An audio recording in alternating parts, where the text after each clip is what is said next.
them say, nothing's ever promised tomorrow today. But we're fine. What's good, and welcome back to Mally Braid TV 2, man.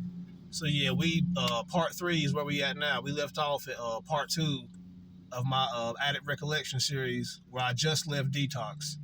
So now I'm headed into the healing stage. Rehab, rehabilitation of the mind, body, and soul from this fucking devil, demon, drug usage fiesta that I've been on for the past 10 goddamn years. I was excited for one, mainly, we could have nicotine. Remember I said in detox we had nothing. They gave us nicotine patches, but what the fuck, you know what I'm saying? It didn't really curb my urge like I needed. So in detox, I'm not detox, but in rehab we get vapes and all this shit. But, you know, we pay for it and a parent has to bring it or somebody has to bring it and they bring it to the actual rehab center. They search it, go through all your shit. And then if nothing's in it, no drugs or paraphernalia or bullshit, then they give it to you. Like, this shit was like prison. It was like you couldn't walk off by yourself. If you walked off away from the group, somebody follows you. If you at the rehab house and you walk outside, somebody follows you.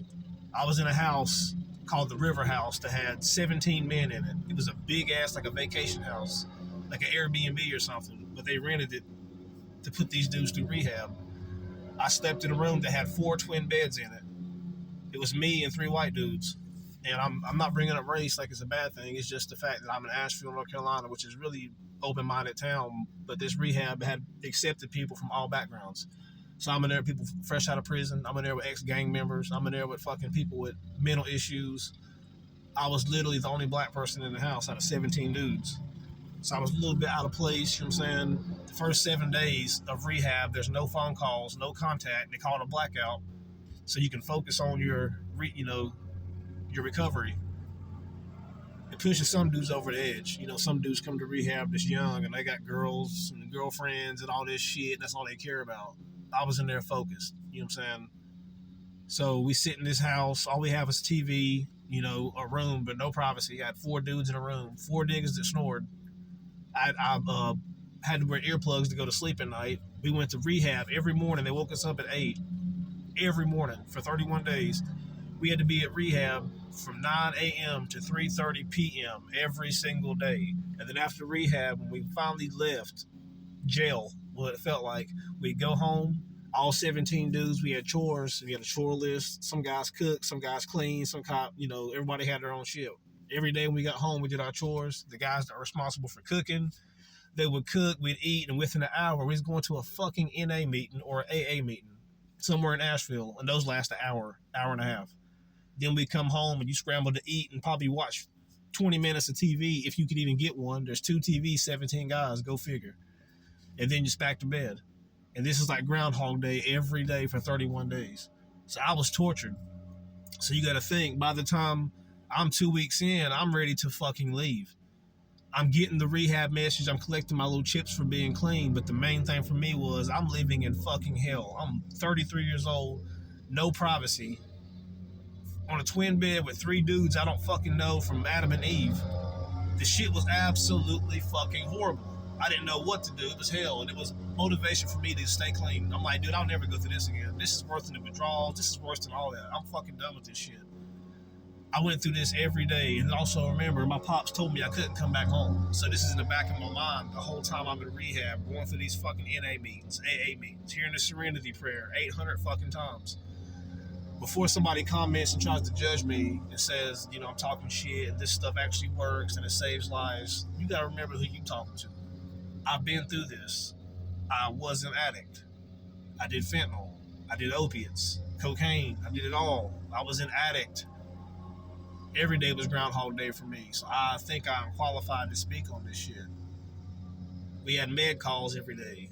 I just took medicine for sleep and I took medicine for blood pressure. Propanolol, because I had anxiety. The rest of these dudes, of course, they're all taking Suboxone and Sublocade shots and fucking what's the other ones called? Not Suboxone, but the ones that don't have the Narcan in them, the naloxone in them, Subutex. These dudes are all fucked up on the methadone cookies. Dudes is every day in class, and that's what I had a problem with, man. It's a sticky situation because people are like, you know how it is. People say you're clean, but you're not clean. You say you're in recovery, but you're doing methadone, blah, blah, blah. I have an opinion on all that. It's just, if you truly need it, if you're one of those people that is so fucked up in the dope game, that if you step foot outside, like when you wake up, open your eyes, instant trigger. Talking about triggers, right? As soon as you open your eyes in the morning, you have to get high. And that's going to end up, you getting a bad batch or something, you doing too much, you're going to die eventually. So they give people Suboxone and shit like that so they can at least feel something safely and get that urge off their back so they don't go off and do something illegal. Still get the little feeling you need and still can function without being dope sick and having the extreme highs and lows of opiates. I get it for people like that. But if you in there for meth, cocaine, and for some reason they end up putting you on subs, opiates, a whole different universe, just so you can have something to get high on, that's bullshit in my opinion. There was guys in class, there was a young dude, there was a guy named Daniel, he was a young ass dude, he was like 18, I called him Young Bull. Like, what up, Young Bull? He'd be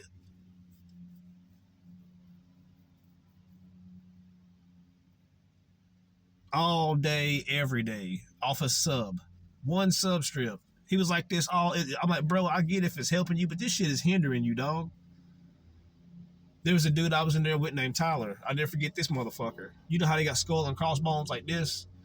He had a tattoo on his arm of like a skull and crossbones, but it was a meth pipe and a syringe crossing each other. And the meth bowl had like smoke coming out of it. And I was thinking, damn, this motherfucker loves dope so much. He got you know how dudes get weed leaves tattooed on him and shit? This dude got a fucking meth bowl. He got a heater tattooed on his. I'm like, that's crazy. And he had smoked so much meth in his life that he yelled. I've never shot up meth or nothing like that, but he says when you do it, your ears ring real loud. And he's done it so many times that he has a permanent ringing in his ears. So when he talks to you, you be like, Tyler. He's like, hey, man, what's up? You like, shh. Can't take this motherfucker nowhere, but he can't help it because his hearing's fucked up.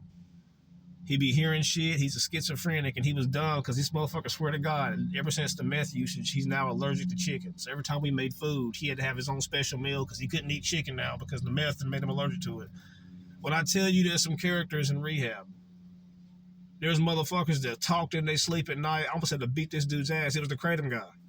The one that was addicted to Kratom. He freestyled. This little white dude with red hair. But he's older than me. He's like 36. And at nighttime, I'd wake up. He'd be on the edge of his bed just rocking. Or he'd go to sleep, come back, leave the fucking door wide open. Or he'd go to sleep and come back and try to get in somebody's bed because he's halfway out of it, sitting on the edge of somebody's bed, and you hear two dudes waking up about to fight. I wake up and he'd be out of his bed in the middle of the night. There'd be 4 beds and 3 dudes in them. And I'd be like, bruh, stop playing with me, dog. Like, where you at? Because why the fuck is you walking around when I'm sleeping? Like, this is rehab. Motherfuckers some people need mental help. But you got to think at this point, we're all getting drug tested in the rehab. So for a fact, we're all clean. And these dudes are still wiggling like this. Another reason for me to get the fuck out of here on top of these fucking meetings. I've been to so many NA and AA meetings, but I tell you, I can't even count. I've heard it all.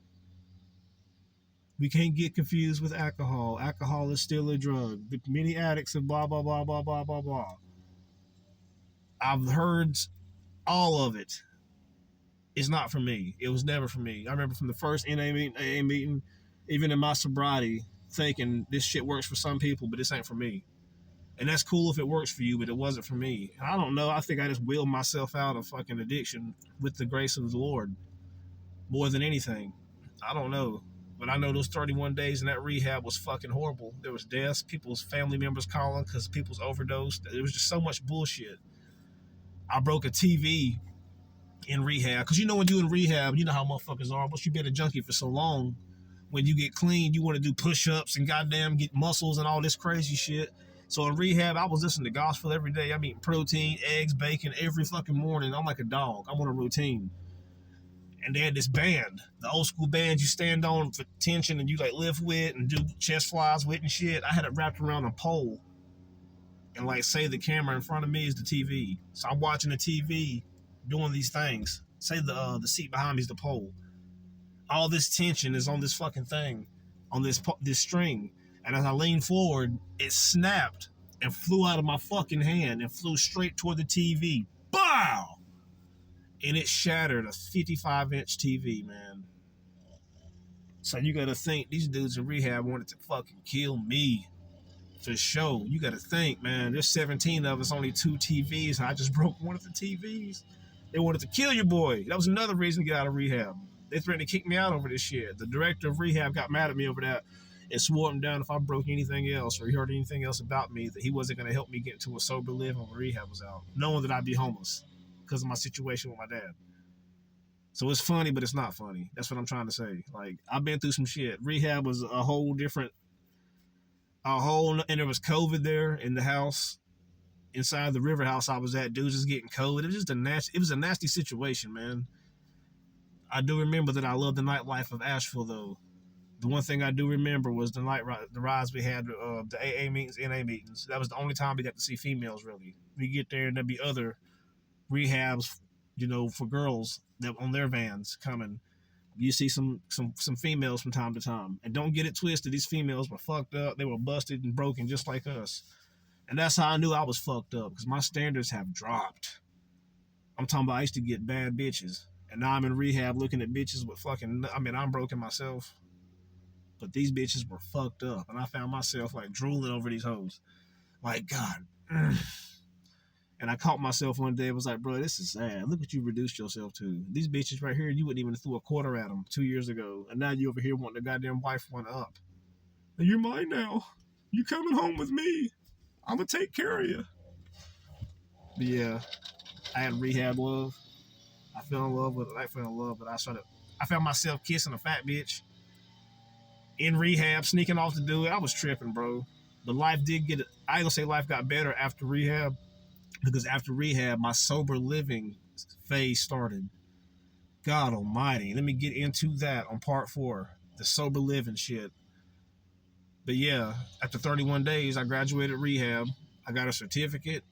It was the best feeling I've had in a long time. I started something, I didn't quit. My folks picked me up. I got into a sober living. It cost a fuckload of money, called Rise Recovery. And then I got dropped off there with nothing but 2 duffel bags and like $60 that I had from my very last paycheck before detox. And that's where part 4 will start. The fucking sober living and the fucking joys of that. Thank you guys for watching. Remember, like, subscribe, fuck with your boy, and always remember, make money, dodge drama, live life, baby. And I heard him say, nothing's ever promised tomorrow today, but we'll find a way.